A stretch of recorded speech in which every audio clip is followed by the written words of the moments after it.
Actually तायडीच्या मनातल्या भावना बाहेरून ती वेगळ्या दाखवते.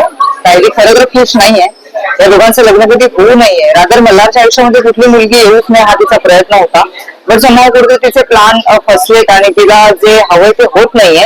तर आता नुपूरशी डिरेक्टली लग्नच त्याचं घडलेलं आहे आणि आज केळवणाचा दिवस आहे. बट मल्हारचा माझ्यावरती प्रचंड विश्वास आहे आणि माझ्या मनातली कटक कारस्थानं म्हणा किंवा माझा हेतू त्याला कळू नये म्हणून मला खोटं खोटं त्याच्यासमोर स्माईल करावं लागतंय किंवा त्याच्यासमोर माझी संमती आहे या लग्नाला असं खोटं खोटं दाखवावं लागतंय. पण खरं तर माझ्या डोक्यातले प्लॅन्स खूप वेगळे आहेत. रादर लग्नामध्येच एक दोन धडाका असा होणार आहे की एक वेगळीच गुपित कळणार आहे लग्नामध्ये. ते काय आहे तुम्हाला त्याच्यासाठी एपिसोड पाहावा लागणार आहे. पण एकंदर सगळं वातावरण जे आहे ते आनंदमय आहे, ते त्या दोघांसाठी आणि आमच्या फॅमिलीसाठी. बट तिथे मी अजिबातच खुश नाहीये या गोष्टीसाठी. पण फक्त मी ते दाखवत नाही. पण माझ्या डोक्यामध्ये लग्न झाल्यानंतर बरंच काही काही असं आहे जे पेरून मला माझा हेतू साध्य करायचा आहे.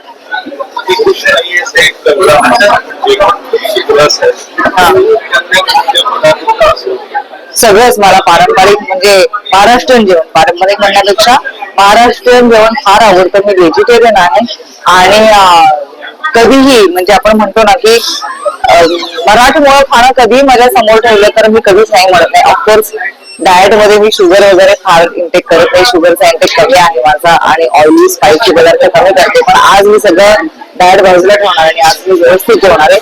आजचा चीट डे म्हणून मी डिक्लेअर करते. सो मला पूर्ण जेवणाचा आनंद लुटता येईल.